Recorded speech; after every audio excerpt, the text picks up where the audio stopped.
to our Windmill Christmas special. We've got some real crackers for you. The team has raided the BBC Library's Aladdin's Cave department and found a big, beautiful box of treasure, the best of Christmas television from the past. There's a welter of Christmas comedy, not to mention the snow. Our guest, John Craven, will be remembering his Christmases and a special river journey in Panama.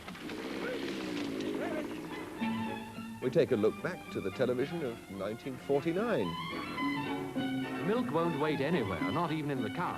And out in the country, farmers and their dairymen had the usual routine to observe. And to a home movie of the 30s, which shows that the spirit of Christmas presents never changes. And we look back to the morning a war stopped, because it was Christmas Day. Presently, the fog lifted very quickly. It lifted astoundingly quickly. And along that line, we were able suddenly to see the Germans doing exactly the same thing, all out in the open. And I'll be singing a doubtful duet with the young cathedral chorister of the year. Good King Wenceslas looked out on the feast of Stephen, when the snow lay round about, deep and crisp and even. Brightly shone the moon that night, though the frost was cruel, when a poor man came in sight, gathering winter fuel. Right, I think that's enough snow for now. Thank you very much. That'll do. Thanks. Oh, right. Thank you, Francis. Well, we start with some important questions for young people at Christmas time. Who is Father Christmas really? And how does he deliver all those presents? And why don't children give presents? Well, John Pittman and Gerald Harrison found a wonderfully mixed level of credibility in the children they talked to. See, he's got a sleigh, a special sleigh which goes up in the air. It's a magic one. But his other name is Santa Claus. Where does he come from? At the North Pole. And how does he get here? Sledge. And the way, I don't know how he doesn't get dirty when he gets down the chimney. You? Who's Santa Claus, then? I think it's my mother and father dressed up. Yeah. So, Dear, why do you think that? well, because I don't know anybody else who can come in the house. So they came I down don't leave the chimney door and creaking don't and get- everything. Why don't children give presents? They do give presents to Jesus when it's his birthday on Christmas Day. What sort of presents? All sorts of ones. Saying prayers, going to church, don't talk at church, and be good and wash your plates up. And when you go to your cousin's house, don't muck about.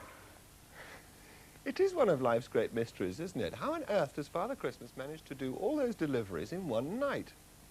Well, we discovered that Dave Allen had been pondering over the problem too, and come up with a sort of time and motion study of his own. You look at the facts. In Europe alone, there are nearly 150 million homes, and he goes through the lot in 8 hours. That means he lands on your roof, gets down your chimney, dumps the present, and is out in 1/5000th of a second. Are you surprised nobody sees him? What was that red blur? Oh, look. And in each house, he has a mince pie and a glass of sherry. That means that he eats 3 tons of mince pie and drinks nearly 1 million gallons of sherry. And then we don't see him for another year. Are you surprised? Dave Allen at large. Now, Christmas is also a time for gorging yourself on good things. We've found a documentary, one of the sort the television business refers to as fly-on-the-wall filming, where you hope people will behave naturally and forget there's a camera in the room. This one's all about a Christmas dinner in 1972. It's being prepared for a Dorset Village Old People's Club at the local. The kitchen is overloaded. So are the nerves of the owners and staff, all dressed up for the occasion. Now, the picture of anxious people in a tiny kitchen dodging each other has all the intricacy of a country dance. Partners, please, for the kitchen chaos hokey cokey. You mustn't keep them waiting. Try and hurry, will you? So I'll bring it back for you. Now, how's my prawn cocktails going? There were 2 on the trolley, did you see? Yeah, well, I want some more. Listen, we're all getting in a hell of a mess. 1 portion of soup, please. I'll take one. Where's your soup? We put some on top there, too. Mrs. Wills, has everybody got the first course? Have they all got the starters? No, we're doing them. What is it called? Prawn cocktails. I wish I hadn't put this long dress on. Can I take anything for you?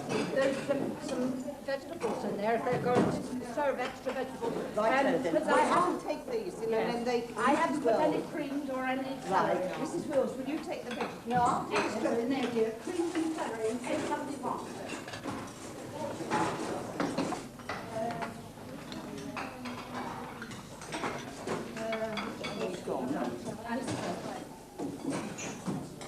All right, Mrs. Wills. Well, that's all, I think. Can you find out? Well, haven't you counted the plates? Don't you know how many? Right. Right, I'll go around with the wine then. 6 cranberry, yes, I done that. 6 of them. You know what? Yeah. Do you know what Andy said? No. He said that if your waiting was anything like your candidate, 1 month's good. What's he saying? You're miserable thing. Don't worry about it. Commander. Yeah, sorry. No, Commander You've all got glasses charged. I'd like to take the opportunity of wishing you all a very happy Christmas, and it's nice to be all together once again. Happy Christmas, everybody. From real-life chaos to Michael Crawford. Miss Pilbin's attack of mumps means she can't act the part of the angel Gabriel in the village nativity play. There's no one to replace her for the last rehearsal, except the man who built the scenery. You've guessed it, Frank Spencer. It's a cold night, brother. The sheep are restless. Pull that hard. What's that strange noise I hear? Oh, not that hard. That made my eyes water. Music. A heavenly choir. Right, up a bit more. Right a bit. 1 more bag should do it. What's that?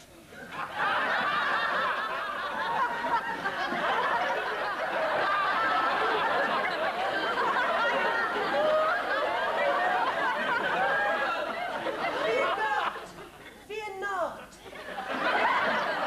Behold. Look, what's this I see? Look, what's this I see?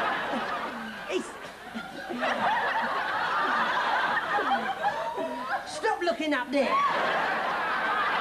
You dirty shepherd. Angel down the back. Cover Jessica's eyes. The angel of the Lord. I bring you good tidings of great joy to all men. No, the angel descends. Right. No! What goes up must come down, even angels.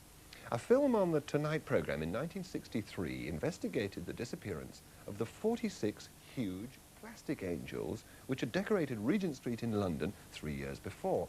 Then they'd cost a colossal £12,500. Inquiries revealed that they'd been flogged to Manchester Council for a knockdown price, £3,500.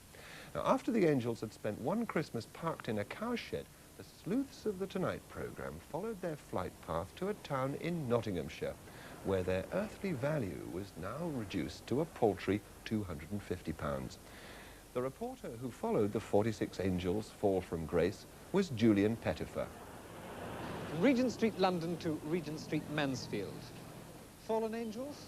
In one sense, they certainly are, but the decline started a long time ago when they were still living in the big, wicked city. Whoever built them forgot to store any drainage, so that when it rained, the water ran right up their skirts, and formed a little reservoir around their midriff. This, of course, made an unfortunate bulge, and the angels soon earned themselves a nickname. Well, something had to be done about it, so a man was sent down Regent Street with a long pole, with which he punctured them and relieved them of their trouble. After that, they earned a different nickname. The streets here are much narrower, which is perhaps a disadvantage. Their faces have a distinctly superior look.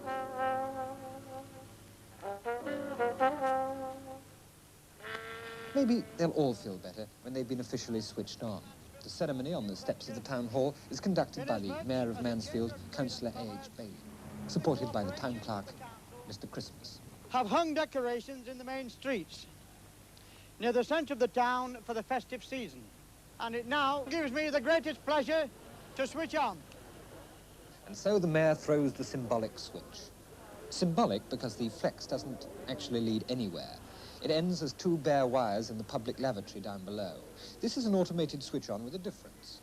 Signalman number 1 sees the mayor switch on and flashes his torch to signalman number 2 in Church Street. From Church Street, the signal goes to White Hart Street, from there to Market Street, Stockwell Gate, Westgate, and finally to Regent Street, Mansfield.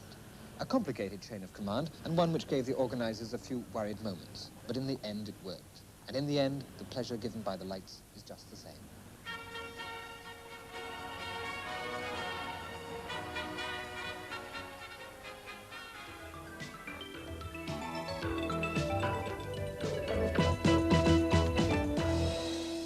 Christmas has inspired literally hundreds of seasonal television programmes, and the BBC's library has kept so many of them it's impossible to do them all justice. So the Windmill team has put together a short sequence to try and encapsulate a mood. It's a succession of shots from different programmes which simply say, Happy Christmas.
One of the oddest and most touching Christmas stories ever comes from the First World War. Any film from the 1914-18 war shows the terrible conditions the soldiers of both sides had to put up with. Millions died. It was described as the war to end all wars. Well, of course, unfortunately, it wasn't. But on Christmas Day, 1914, something happened which the generals back at HQ knew nothing about. The incredible scene was remembered more than 50 years later. Two ex-soldiers revisited one of the fields which had been devastated by shells and bullets. In the war, they'd been sworn enemies. In 1968, on a battlefield which had now become peaceful farmland, they were able to rekindle a special friendship which had only lasted a day. Presently, the fog lifted very quickly. It lifted astoundingly quickly. And along that line, we were able suddenly to see the Germans doing exactly the same thing all out in the open. And we just looked at each other for some time, and then one or two soldiers went towards them. They met, They shook hands, they swapped cigarettes, they got talking, and, well, the war for that moment came to a standstill. And when we are taking our coffee and cake and in our dugout, then suddenly Early jumped in and cried, "The tummies come on, and ours are also going upstairs." We spoke about the things a soldier has on his mind. Then we exchanged presents, cigarettes, tobacco, cigars, cognac, whiskey, and so on. Suddenly Tommy came with a football, kicking already and make fun. And then began a football match. We marked our goals with our caps. Tommy did also. And we had much kicking, and then, after all, the Germans won the football game with 3-2. I think it was very moving because one had been looking at that part of the country as something dangerous to tread into unless it was quite dark. To be able to walk about in it in daylight was quite a sensation, having treated it as something that you didn't tread on in daylight without expecting to get killed.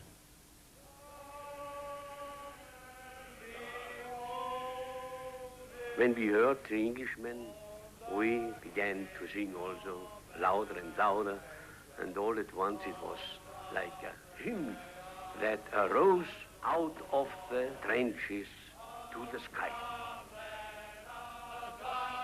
Christmas was a thing that united the enemies, and it is wonderful to think that the thought of Bethlehem would unite the men. The men heard the voice of 2,000 years back, but the rulers did not hear. And so war went on for 4 years, and millions of young men had to die. The spirit of Christmas and goodwill reaching out even to the trenches of the First World War. One of the carols the soldiers sang on that one happy day of the war was Silent Night, originally a German song. When King's College Choir sing it in their candlelit festival of carols, they do something which would have been unthinkable during that terrible conflict. They sing it in German.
Festival of 9 Lessons and Carols from 1969. Now, someone who's probably sung more like 900 carols this year is also our first star guest on our Christmas Windmill. He's the Young Cathedral Chorister of the Year, and his name's Jeremy Unwin. Very warm welcome, Jeremy. Where do you sing? What choir do you sing in? Westminster Cathedral Choir. Right. Now, what did you have to do to win this award? Well, we went to a church in the city, and the semi-finals, then the finals. Right. And then they told you who won, the third, second and first. I was the first. It sounds like Miss World competition. Were you terribly anxious when they were giving the results? I bet you were. Yes, I was. Right. But you must have been thrilled skinny, weren't you? Yes. Yeah. Yeah, and your family and everything. Yeah. Now, what effect has it had on you, do you think? it's given me a lot more confidence in the past since the competition. Now, with Christmas coming up, you must have had a lot of extra singing duties to do with your choir. You've got carols coming out of your ears, haven't you? Right? Yeah, I have. Right, I'm sure you have. Well, one of the most popular carols is The Holly and the Ivy. And Jeremy's going to sing it for us in a moment. But I didn't know just how old a carol it is. The fact is, it's a dance from pagan midwinter festivals. Holly means good luck and boys. The ivy means fertility and girls. Now, Alison Clare, in her award-winning series The Song and the Story, discovered that the Holly and the Ivy used to be sung to a different tune from the one we know now. In Tudor times, families used to dance to it. Oh, the holly and the ivy, now they are both full grown. Of all the trees that are in the wood, the holly she bears the crown. Oh, the rising of the sun and the running of the deer, the playing of the merry organ, sweet singing all in the choir. Well, the holly she bears a flower as white as any milk, and Mary bore sweet Jesus Christ all wrapped up in silk. Oh, the rising of the sun and the running of the deer, the playing of the merry organ, sweet singing all in the choir. Well, the holly she bears a berry as red as any blood, and Mary bore sweet Jesus Christ to do for sinners good. Oh, the rising of the sun and the running of the deer, the playing of the merry organ, sweet singing all in the choir. A little glimpse of a family Christmas of 500 years ago. And Jeremy Unwin, young cathedral chorister of the year, is now going to sing the same carol, The Holly and the Ivy, but set to a much more familiar tune. He's accompanied by David Hill, Master of Music at Westminster Cathedral.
Very nice, Jeremy. Thank you. That was quite lovely.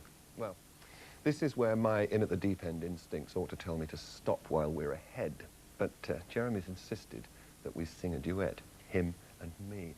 I'm glad to say he's chosen an easy one. It's Good King Wenceslas. But I should say, in case there's any doubt, most of the time you'll find that mine is the lower of the two voices. That's all I'm going to say. Good luck, everyone. David.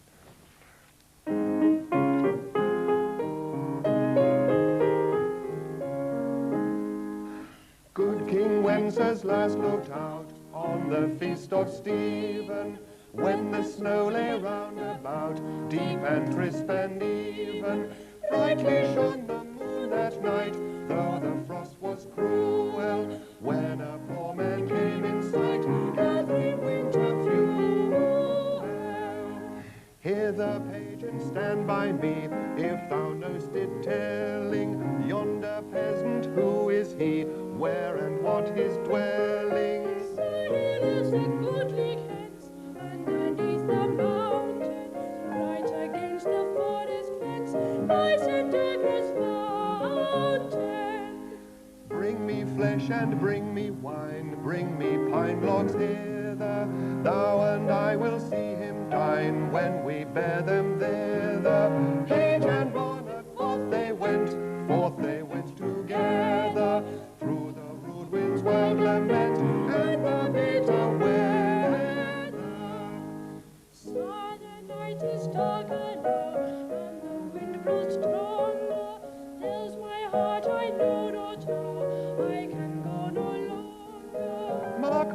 footsteps, good my page, tread thou in them boldly. Thou shalt find the winter's rage freeze thy blood less coldly. In his master's steps he trod, where the snow lay dinted. Heat was in the very sod which the saint had printed. Therefore, Christian men, be sure, wealth or rank possessing, ye now will bless the poor, shall your steps find blessing. Smashing, thank you. Jeremy Unwin, once again, many congratulations on your award, and thank you, David.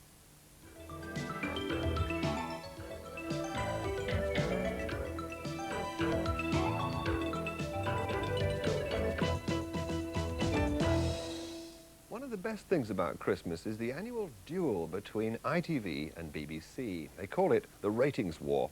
Now, for months, the planners sit hunched over their schedules, biting their biros and scheming wickedly to make their Christmas programmes more popular than the enemy's. Well, the result for us viewers is days and days of the best telly of the year. It's always been that way. And the BBC library is bursting with some of the most popular comedy ever. So no prizes for guessing what this week's mailbag is bursting with. Yes, it's request time.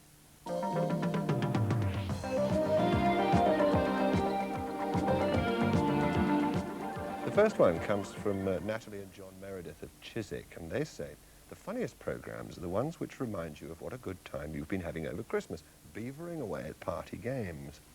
Has your library kept Dave Allen's wonderful charade sketch? Well, the answer is, you're in luck, Mr. and Mrs. Meredith. The world record for solving this charade, incidentally, is 10 seconds. My lady, it's very important. I say, let him act it out. Come on, child. Act it out. Come on there. Yes, come on, child. No, come on, act it out.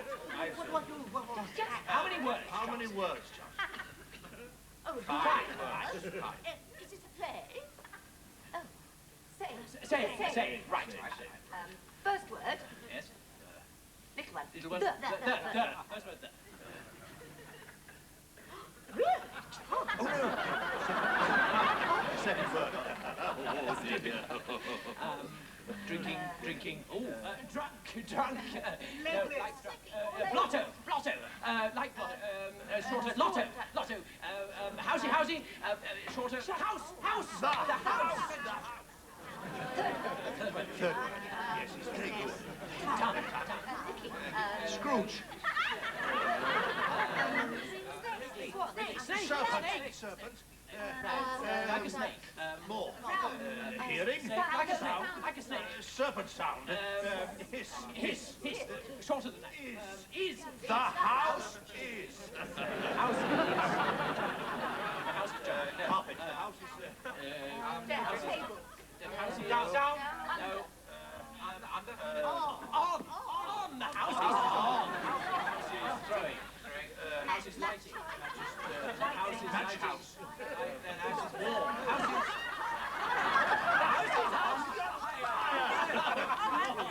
the house is on fire.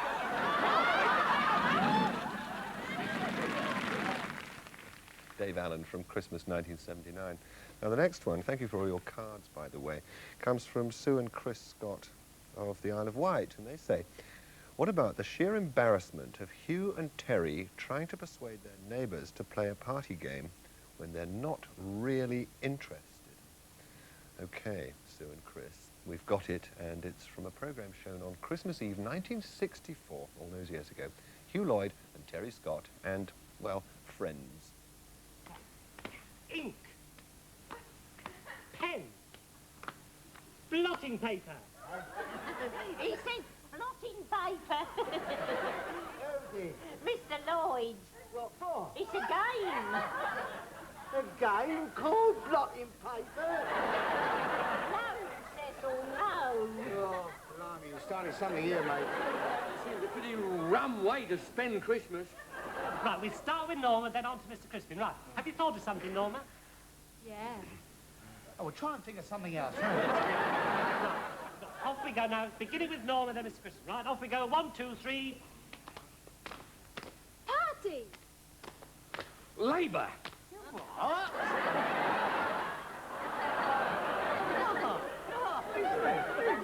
Labour. Well, what's Labour got to do with a party? Labour Party. Well, that's right. Right, you're out, Ted. Wait a minute. What do you mean out? Look, if you challenge somebody and they're right, then you're out. Well, look, we was only practising, weren't we? Let's do it again, properly. Right, all right then. Okay. Just one more line. Okay, right. Right, we'll start with Mr. Crispin this time. Right, ready, steady, go. Right. Fire. Water. Drink.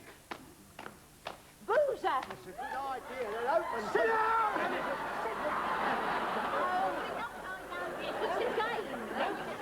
I'll explain it to you. We'll be here till Easter. Listen. Listen, you. Listen, have you got rhythm? Got rhythm? Yeah. I'll show it to you. Look. 1, 2, 3, pause. 1, 2, 3, pause. 1, 2, 3, pause. Right. Now, in the pause, you have a word. See? Okay. 1, 2, 3, and then you have a word. Okay? 1, 2, 3. What's your word? 1, 2, 3. You're balmy. Now, a real find. Films like the one we're going to see now are rarer than hen's teeth. This one dates back to a time when most television was live, and the library only ever kept a film if it was of special importance, to use their words. Now, the snag is that you never know what people are going to think is important in 30 or 40 years' time. As a result, too many good films have been lost forever. But this one has survived. It dates from 1949, when the library was only a year old, and it's just solid gold. Apart from the link with Christmas, it also takes old codgers like me back to tiny black and white screens and that distinctive smell of hot valves which used to waft through the little slots at the back of the set. Waft yourself to Christmas 36 years ago and wallow in this. Yes, it was a busman's holiday for many people. Even on Christmas Day, the wheels must not stop turning altogether. And while we were sitting, replete and cosy by the fire, unnamed heroes and heroines carried on the essential services that gave us our comfort and our safety. The milkman, for instance, he was early abroad on December the 25th, wheeling through the quiet streets, his trolley and his greeting.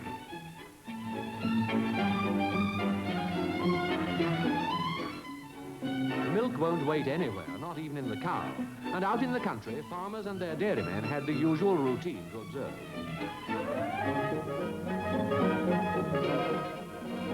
The postman had his rounds to make. Belated cards and parcels from thoughtless people who did not post early for Christmas. And there were still Sunday newspapers. The newsagent and the paper seller were on the job. And speaking of news, there were the BBC services, with producers, announcers, artists and engineers all hard at work, making other folks' holiday bright and musical.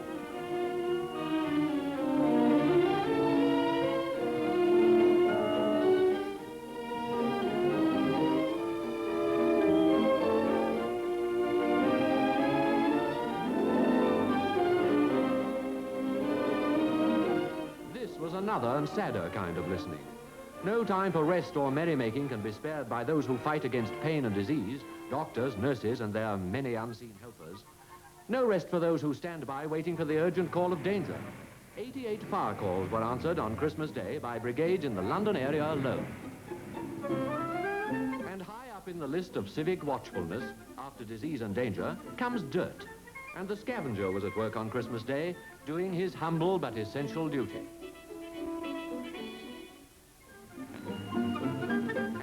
Wondering for a moment how these pictures came to be taken, well, cameraman Mike Lewis, too, was just one of the world's workers on Christmas Day 1949. Busman's Holiday, shown on New Year's Eve 1949. From an early and very professional television film to our weekly dip into the home movie archive.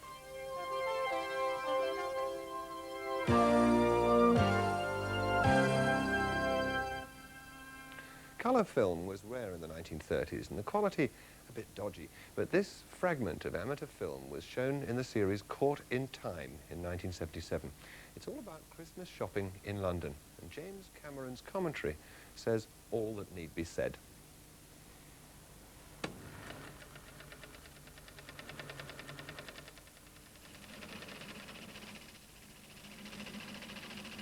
There was, of course, the other aspect of Christmas, the commercial Christmas, the traders' Christmas, where everything, as now, was available to everyone at a price. Oxford Street in London was having its annual bonanza. It didn't seem so different in the 30s, except the prices and, of course, the people. Certainly the big facade of Selfridges hasn't changed very much. This, of course, is Hamleys in Regent Street.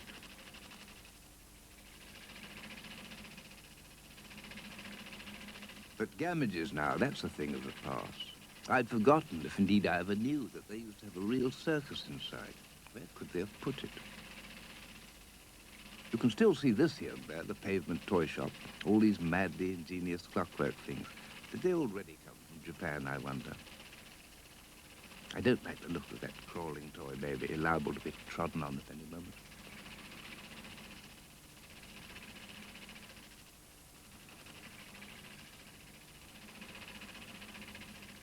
But what hasn't changed, and probably never will, is the small children's wonderment at this sudden abundance of desirable things. Doubtless they'll learn by and by.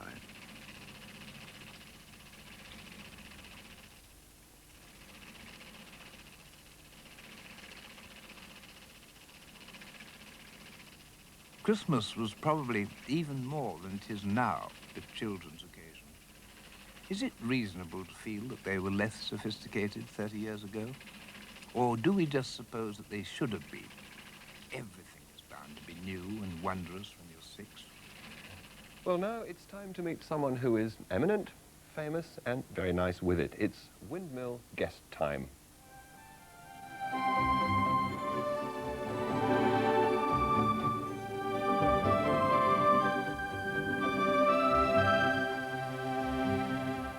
So we welcome the star of Newsround, Saturday Superstore, and all sorts of other good things, John Craven. Hello, Chris. Is that your scene, do you think, a pink Rolls Royce with a windmill on the front? Well, I don't really think so, but, I mean, if Santa brought me one, I wouldn't say no, I don't think. Now, one of the things about your Newsround programme is that you don't just sit in front of the camera reading the words, do you? You have quite a lot more to do. Yeah, I mean, I'm a working journalist in television, really. I write quite a few of the scripts for the programme. I mean, it's nothing unusual these days for national newsreaders to be journalists, but certainly when Newsround started, it was quite unusual. And I was also the first newsreader ever to wear a jumper to read the news. A lot of people, a lot of elderly gentlemen in the shires of England didn't like the idea of a BBC man reading the news in a jumper. But now they all do it. Nobody turns their head, that's right, that's right. Now, the other nice thing about your particular style of newscasting is that you get out of the studio, you get out and about sometimes, don't you? Yeah.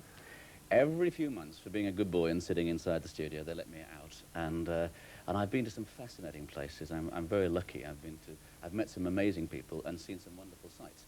And one of the first ones was in the middle of the 1970s. I went to South America, to Panama, to take part in a thing called Operation Noah.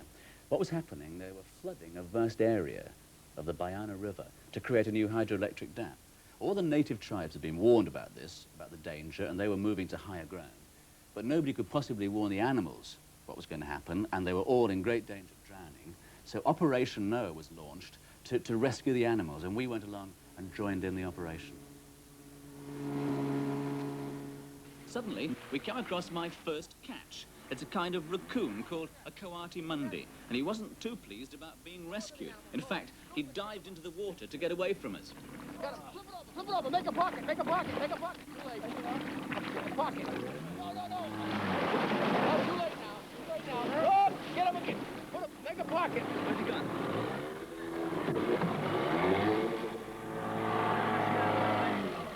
Just flip the net over, double it over. Okay, flip it over. No. Bring him in the boat. Bring him in the boat.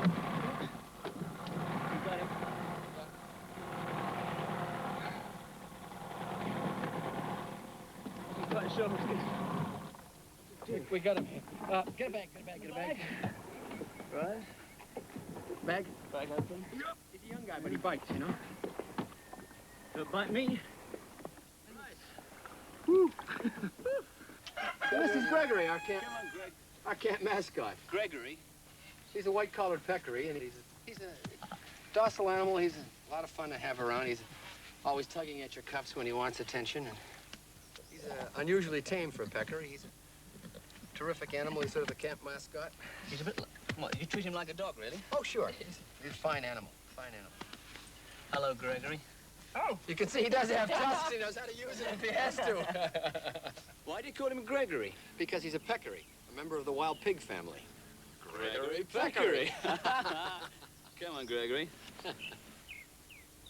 You nearly got a nasty nip from that peccary, didn't you? Yes. We've rescued thousands and thousands of animals, and just in a few weeks, Gregory and all the others were very lucky because otherwise they'd have drowned, you know. And the Indians, the Kuna Indians, gave me this. This is a voting stick for their tribal parliaments, and we sat around in a big circle, and I don't speak Kuna, I don't know about you, Kuna Indian. Not fluently, no. Not one of my languages. And so every time that most people put their sticks up to vote, I put mine up as well. You've also met some very eminent people through Newsround, and one of the people you interviewed, and the person we're going to see now, is Mother Teresa. This was during our trip to India last year on Newsround, and obviously we wanted to meet Mother Teresa if we possibly could, because she's so important to so many people. What was she like? Oh, she was wonderful. We had no promise that we would be able to talk to her, because when we arrived in Calcutta, she happened to be there at the same time, although she travels all over the world. This tiny little lady is, in fact, really a big businesswoman, because she's controlling an organization with 60 branches in as many countries. You know, it's a firm that it cares for people, but it's still a big enterprise.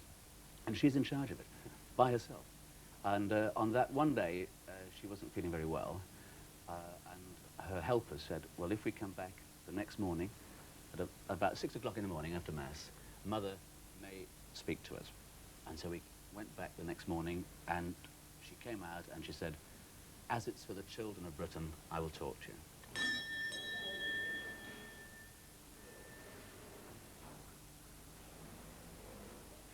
My first impression of Mother Teresa was how small and frail she is. But she has amazing stamina. The day before, she'd been in Delhi. The next day, she was flying to Rome. And although she was very busy and she wasn't feeling very well, she found time to show me round. It was early morning, and Mother and the 300 nuns who live here had just finished Mass and were preparing for the day ahead. How old were you when you decided you wanted to become a nun? 12 years. And why? Because it's the call of Jesus, no? That's between him and the soul itself. And it's very difficult to explain that. And did you ever imagine when you began your work here that your mission would eventually become worldwide and that you would become so famous? Nothing at all. Fame has made the presence of the poor very much known. Because in the world there is more concern, more awareness of their presence. Because they are connecting me with the poor and the poor with me. So in talking about me, naturally they speak about the poor. In helping me, naturally they are helping them. Mother Teresa's watchword has always been, God will provide. And over the years, donations have come from many countries. The mash is made from wheat, rice, vegetables, egg powder, and spices. And there's enough to feed 2,000 people every day. And Mother Teresa told me that the money to pay for the bread at the center is raised by children in Britain. For these people, this is the only proper meal they will get today.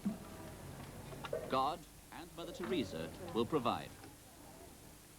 We only met her very briefly, Chris, you know, but I think she's the most memorable person I've ever met, and she was the person who's really sort of carrying the message of Christmas out to the whole world, really, I thought. A wonderful experience. That'll stay with you for the rest of your life. Absolutely.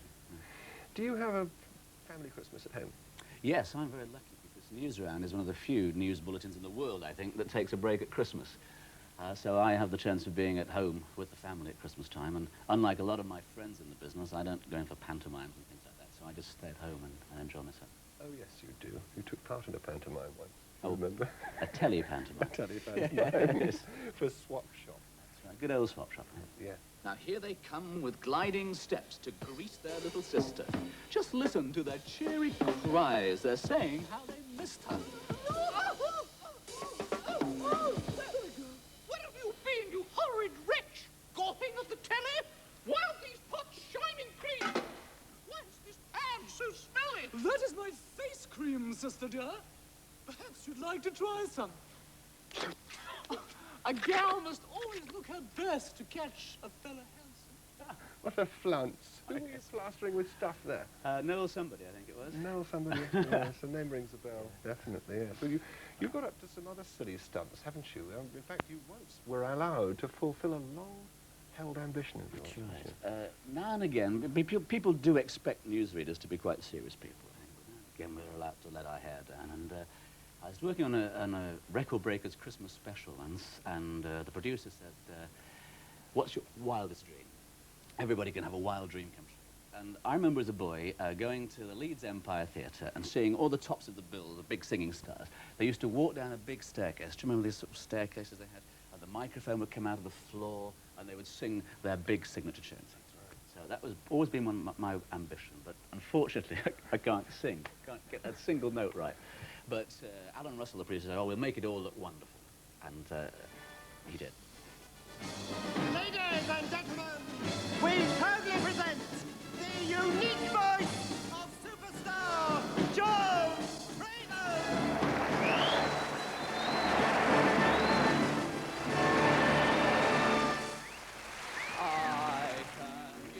The starlight, love unchanging and true.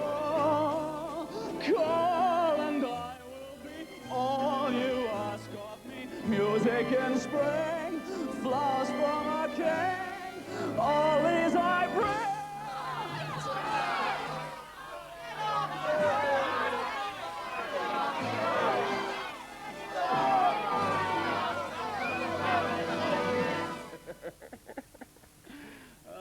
Singing Ivor Novello, dressed as Gary Glitter. And they never told me the microphone was going to move. They forgot to mention that too. They forgot to mention that. And the orchestra played slightly out of key as well. Right. And the wasn't shoes. just my voice. The shoes, the 6-inch heels. John Craven, it's been a real pleasure having you on Windmill. Thank you very much for being such a smashing Happy guest. Christmas, Tim. And to you.